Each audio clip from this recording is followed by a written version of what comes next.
ये है कहानियों का अद्भुत संसार, किस्सा कहानी। और टाइम मशीन में दुर्गा पूजा स्पेशल कहानी लेकर हाजिर हूं मैं। कहानी का शीर्षक है राम की शक्ति पूजा, जिसे लिखा है मैंने, और मैं हूं मंजीत ठाकुर। पश्चिम में सूरज डूब चुका था। कुछ पलों पहले ही आज का युद्ध खत्म होने की घोषणा की गई थी। राम और रावण के बीच धर्म और अधर्म का युद्ध आज भी बिना किसी नतीजे के खत्म हुआ है। यह युद्ध जिसमें एक तरफ हैं बनवासी राम, बालों को जूड़ा बनाए, कंधे पर तरकश बांधे, हाथों में धनुष लिए राम। लेकिन वो राम आज थके हुए लग रहे हैं। गले की रुद्राक्ष की मालाएं अस्त व्यस्त हैं।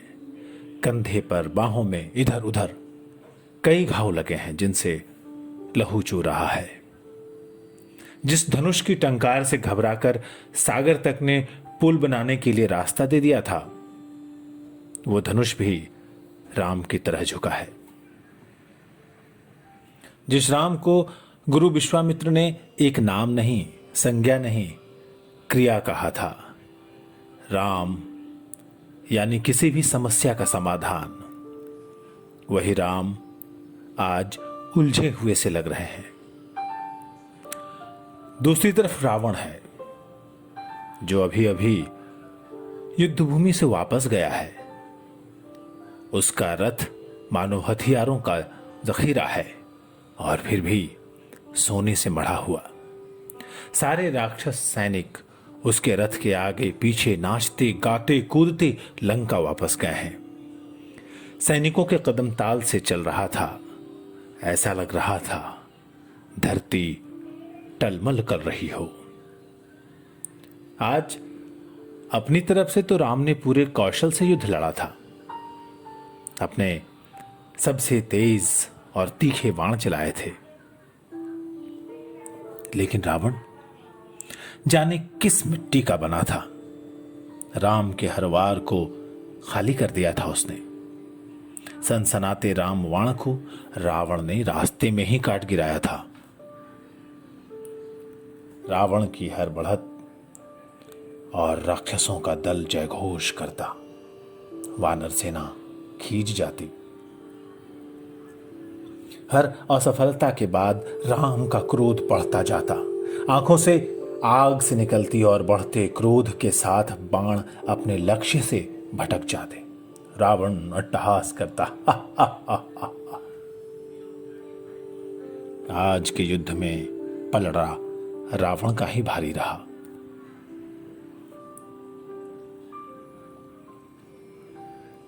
तो क्या रावण के इस पराक्रम के आगे राम की सेना टिक नहीं पाएगी? क्या सीता को रावण की कैद से छुड़ाना असंभव है? निराशा के गहरे बादलों में डूबते राम धीमी चाल से शिविर की तरफ बढ़ रहे थे। पूरी सेना बिखरी चाल में पीछे पीछे चल रही थी। ऐसा लग रहा था आसमान में छाते जा रहे अंधकार में राम जैसा एक विशाल पर्वत भी खो गया है। राम के पीछे पीछे पूरी सेना शिविर को लौट आई थी।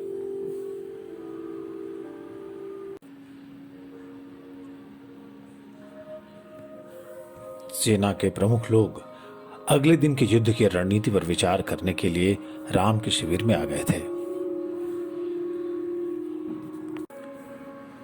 सबकी निगाहें राम पर जा टिकी थी। बाहर अंधेरे का साम्राज्य था। आसमान घना अंधकार उगल रहा था, और इस अंधेरे में न दिशा का पता चल रहा था, न हाथ को हाथ सूझ रहा था। हवा भी खामोश थी, और उस खामोशी को बेरहमी से कुचल रही है पीछे महासागर की जोरदार आवाज। राम शांत सिर झुकाए बैठे हैं। गुफा में सिर्फ मशाल के जलने की चट चट की आवाज आ रही है। हम तो राम को इतना स्थिर, इतना शांत जानते हैं, फिर उनके मन में यह संशय क्यों? उनके मन में रावण से हार जाने का डर क्यों, जो आज तक किसी दुश्मन से तोला भर भी नहीं डरा, जिसके तीर सीधे निशाने पर जाकर लगने के लिए विश्वविख्यात हैं? वो राम कल के युद्ध को लेकर इतना घबराए हुए क्यों है?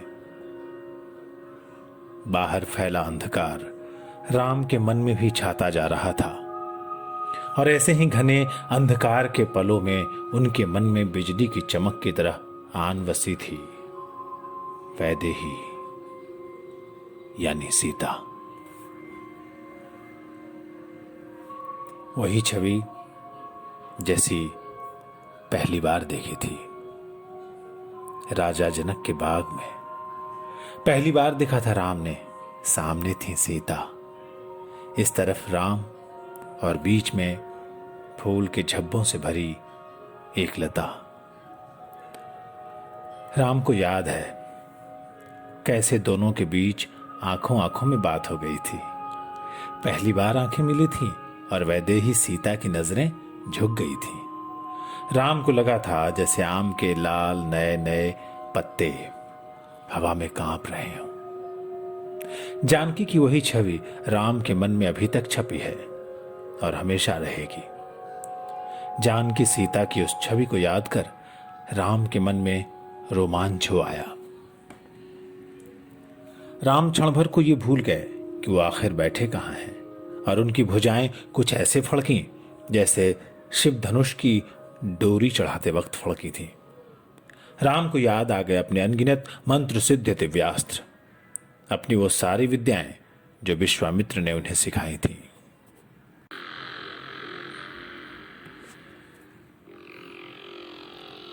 उन्होंने खुद ताड़का, सुबाहु, खरदूषण जैसे राक्षसों का वध अपने मशाल में जल मर रहे फतिंगों की तरह किया था। लेकिन फिर आज की रणभूमि में रावण का वो प्रचंड तेज भी याद आ गया था उन्हें। एक तरफ सीता की राम से भरी आंखें थीं, दूसरी तरफ रावण का खलखल अट्टहास था। राम खुद को असहाय से महसूस कर रहे थे और उनकी आंखों से दो बूंद मोतियों के झर गए थे।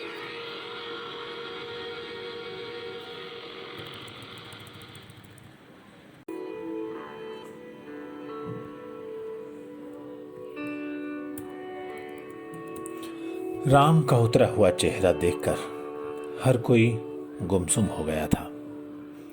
विभीषण राम की शरण में आए मेहमान से अधिक अब दोस्त बन चुके थे। वो उठकर राम के पास आए। मित्र राम, आज आपके चेहरे पर वो तेज क्यों नहीं जिसे देखकर सारे वानर वीर दिन भर की मेहनत भूल जाते हैं?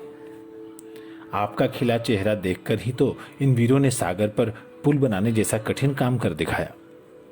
आपके तरकश में वही तीर हैं, आप वही हैं, आपके हाथों में वही कौशल है, वही संगी साथी और वीर सेनापति हैं, वही भाई लखनलाल हैं जिसने इंद्र को जीत लेने वाले मेघनाथ तक को हरा दिया। जब आप जीत के इतने निकट पहुंच गए हैं राघव, तो फिर ये भाव क्यों? क्या आप ऐसे हार मान लेंगे? क्या इसी दिन के लिए आपने मेरा राज्याभिषेक करके मुझे लंकापति कहना शुरू किया था? विभीषण के स्वर का आवेश बढ़ गया था। पूरी सभा स्तब्ध रह गई। राम की आंखों में कोई भाव नहीं आया था, जैसे विभीषण की इन ओजस्वी बातों का उन पर कोई असर ही नहीं पड़ा हो। कुछ देर बाद राम ने अपनी खामोशी तोड़ी। मित्र, इस युद्ध को अब जीता नहीं जा सकता। यह सिर्फ राक्षसों से हो रहा युद्ध नहीं, खुद महाशक्ति दुर्गा रावण की तरफ से युद्ध भूमि में उतर आती है। जिधर अन्याय है, महाशक्ति भी उस पक्ष में खड़ी दिखाई दे रही हैं। राम की बात से उनके मन का गहरा अवसाद झलक रहा था। वहां मौजूद सारे लोग विकल हो गए, लेकिन जामवंत पूरी सेना में सबसे अधिक अनुभवी थे।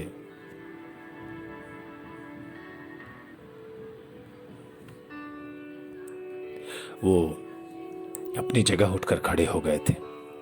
लेकिन राम ने बोलना जारी रखा, लेकिन अब उनका स्वर कुछ ज्यादा सहज था। मेरे जिन बाणों से समूची सृष्टि का नाश हो सकता है, वही दिव्यास्त्र रावण के सामने निस्तेज कैसे साबित हो रहा है? मैंने खुद युद्ध भूमि में मां दुर्गा के क्रोधित नयन देखे थे और फिर मुझसे धनुष की डोरी तक नहीं खींच गई। कहते कहते राम की आवाज विचलित हो गई थी। जामवंत धीरे से उठकर राम के पास आए थे। रघुबर, इससे इतना विचलित होने की जरूरत नहीं है। अगर रावण के पास शक्ति है तो आप भी शक्ति धारण करें, उसकी आराधना का आप दृढ़ आराधना से उत्तर दें। अगर रावण न्यायी होकर शक्ति की पूजा करके आपको संकट में डाल सकता है, तो सोचिए, आप तो न्याय की राह पर हैं। आप जब शक्ति को सिद्ध करेंगे तो रावण को जरूर ध्वस्त कर देंगे। राम की आंखों में उम्मीद की चमक आ गई। उन्हें अब शक्ति की मौलिक कल्पना करनी थी, सिद्धि मिलने तक। जामवंत का प्रस्ताव और उस पर राम की सहमति देखकर पूरी सभा खिल उठी थी। उनकी कमल जैसी आंखें शून्य में कुछ ताकने लगी थी। राम अचानक बोल पड़े थे कुछ, लेकिन इस बार उनकी आवाज में आवेश की बजाय विश्वास का पुट था। हे दशभुजा मां, हे दुर्गे, मैं आपकी शरण में हूं। राम कुछ देर तक तो मां दुर्गा की छवि में ही लीन रहे थे। फिर जब आहिस्ते से उन्होंने अपनी आंखें खोली तो आसपास बैठे मंत्रियों, सेनापतियों सब ने देखा राघव के चेहरे पर मंद मुस्कुराहट थी। राम ध्यान में चलते हुए गुफा के मुख तक आ गए। अब उनके लिए हरियाली से अटा सामने का पर्वत ही स्वयं माता शक्ति थी। ऊपर उड़ रहे काले घने बादल उनके केश और पैरों पर गरजता सागर उनका वाहन शेर। दशों दिशाएं माता के हाथ और ये प्रकृति उनके वस्त्र। फिर राम ने हनुमान से कहा था, कपिवर, इस पूजा के लिए हमें 108 कमल के फूल चाहिए। अगर इससे अधिक हो तो और भी अच्छा। अगली सुबह हुई तो आसमान के माथे पर लाल रंग की किरण बिंदी की तरह चमक रही थी। राम जब अपनी पूजा पर बैठे तो आज वो अपने युद्ध वाले आसन पर नहीं थे। न हाथों में धनुष, न कंधे पर तरकश। माथे के जटाजूट स्नान के बाद खुले ही थे और कंधों पर फैल गए थे। राम की भीगी जटाओं से पानी अभी तक चू रहा था। राम जब साधना के लिए बैठे तो दिन कब गुजर गया पता भी नहीं चला। राम की साधना और गहरी होती चली गई। राम शक्ति की पूजा में डूब गए थे। लग रहा था कि राम न दैन्यम न पलायनम के जीते जागते रूप बन गए हों। एक एक करके 5 दिन गुजर गए। हर बार जब पूरा होते ही राम एक कमल का फूल देवी के चरणों में चढ़ा दिया करते थे।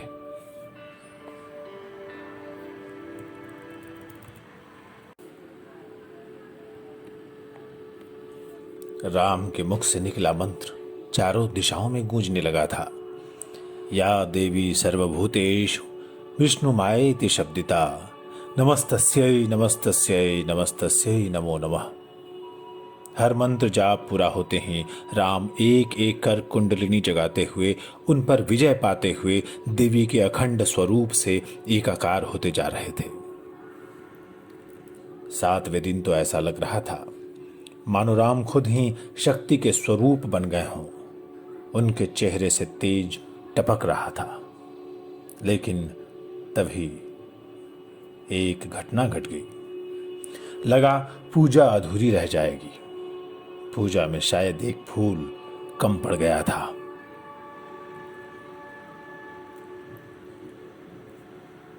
राम देवी की पूजा में ध्यानमग्न थे। उनकी सारी शक्ति, उनकी सारी ऊर्जा देवी के ध्यान में थी। पद्मासन में बैठे राम, उनकी जटाएं खुलकर कंधों पर लहरा रही थीं। बंद आंखें। राम के होठों से हल्की सी बुदबुदाहट होती, मंत्र जाप की बुदबुदाहट, लेकिन उस आवाज की प्रतिध्वनि इतनी तेज थी कि लग रहा था सारा आसमान उससे डोल रहा हो। ऐसा लग रहा था कि जिस मंत्र का जाप कर रहे थे, पूरी प्रकृति उसे ही दोहरा रही हो। या देवी सर्वभूतेषु शक्ति रूपेण संस्थिता। आवाज ब्रह्मांड में गूंज गई। वहां मौजूद जामवंत को रोमांच हो आया। अद्भुत और दिव्य दृश्य है ये, राम का मंत्र जाप। राम ने कहा नमस्तस्यै। सारी वानर सेना ने दोहराया नमस्तस्यै। राम ने उच्चारण किया नमस्तस्यै। सारी प्रकृति से आवाज आई नमस्तस्यै। राम ने मंत्र पूरा किया नमस्तस्यै नमो नमः। मंत्र का उच्चारण और जाप चल रहा था, तभी राम की गुफा में एक महिला आ गई थी। कहां से आ गई, कैसे आ गई, किसी को नहीं मालूम, लेकिन वह वानर सेना को नजर नहीं आई, न लक्ष्मण को, न हनुमान को, और न ही राम को। राम जाप में मगन थे। ओम जयंती मंगला काली भद्रकाली कपालिनी। उधर वो महिला राम के बिल्कुल नजदीक आ गई थी। उस महिला के सिर पर हीरे जवाहरातों से जगमगाता हुआ मुकुट था, लहरदार बाल खुले हुए थे और कमर तक आ रहे थे, कमर में करधनी, पांव में महावर। वो चलकर राम के पास आई तो पैरों के नूपुर बजने से बहुत मीठी आवाज हुई थी, लेकिन वो आवाज किसी ने नहीं सुनी थी। राम के ठीक पीछे आकर महिला रुक गई थी। उस महिला ने राम के पास पड़ा आखिरी कमल का फूल उठाया और जैसे चुपके से आई थी वैसे ही चुपके से चली भी गई। किसी को कानो कान खबर नहीं हुई, भनक तक नहीं लगी। इधर राम ने जाप का आखिरी मंत्र पढ़ा, दुर्गा क्षमा शिवा धात्री स्वाहा स्वधा नमोस्तुते। पूरा होते ही राम ने 108वें कमल के लिए हाथ बढ़ाया। कमल का फूल नहीं मिला। राम ने आंखें बंद किए ही कमल को इधर उधर टटोला, लेकिन कमल का फूल तो अपनी जगह से नदारद था। अब क्या हो, आसन से उठना तो संभव नहीं। 7 दिनों की साधना बेकार चली जाएगी। ये कैसे हुआ? हनुमान ने तो गिनकर 108 कमल के फूल लाए थे। राम के मन में एक बार फिर से निराशा के गहन बादल घुमड़ने लगे थे। गिनती में कमल का एक फूल कम पड़ गया था। राम दुविधा में पड़ गए। आसन छोड़ देंगे तो सिद्धि अधूरी रह जाएगी। उनकी आंखों के कोर भींग गए। धिक्कार है इस जीवन को जो शुरू से ही विरोध पाता आया है, बचपन से ही। मुझे तो लग रहा है वो कोई और राम थे, जो कभी थकते नहीं थे, जो दीनता और कर्म से पलायन नहीं जानते थे। लेकिन हम अपनी पसंद के हिसाब से घटनाओं को नियंत्रित नहीं कर सकते, लेकिन राम कर सकते हैं। राम घटनाओं को मोड़ सकते हैं, क्योंकि राम ने हार कर झुकना नहीं सीखा है। राम का चेहरा पल भर में निराशा के बादलों से बाहर निकलकर सूरज की तरह खिलाया था। राम सोच रहे थे, मां मुझे हमेशा राजीव लोचन कहती थी, यानी मेरी मां के हिसाब से मेरी आंखें कमल के फूल की तरह हैं। इनमें से एक देवी को भेंट कर दूं तो 108वां कमल पूरा हो जाएगा। पल भर की भी देरी नहीं करते हुए राम ने तरकश से तीर निकाल लिया। बाएं हाथ में तीर लेकर राम उसे दाहिनी आंख तक ले आए थे। मेरा दिल हाय हाय पुकार उठा। तीर का नोक राम की आंखों के पास आगे बढ़ने को थरथरा रहा था। तभी लगा हवा रुक गई हो। गुफा में सागर के लहरों की आवाजें बंद हो गई। बाहर घना अंधकार छा गया और फिर पूरी धरती डोलने लगी। मुझे लग रहा था जैसे बहुत भारी भूकंप आया हो। राम के उस तीर वाले हाथ को लाल चूड़ियां पहने एक हाथ ने रोक लिया था। अरे, ये तो वही महिला है जो एक कमल चुरा कर ले गई थी। ये फिर राम को रोकने क्यों आई है? राम ने उस महिला को देखा तो आसन से उठ खड़े हुए थे और सीधे उस महिला के चरणों में जाकर गिरे थे। ओह, ये तो स्वयं देवी दुर्गा है। देखते ही देखते अचानक वहां इतनी तेज रोशनी हुई कि किसी के लिए भी कुछ भी देखना असंभव हो गया। लेकिन उस चौंधियाती रोशनी में बस इतना दिख रहा था कि उस प्रकाश पुंज के 10 हाथ थे, खुले हुए केश थे, चेहरे पर मीठी मुस्कान थी और उस वक्त उनके 10 हाथ राम को आशीर्वाद दे रहे थे। हे राघव, तुम्हारी ही जीत होगी, तुम्हारी ही जय होगी। फिर धीरे धीरे रोशनी गायब होकर राम के ही शरीर में समा गई।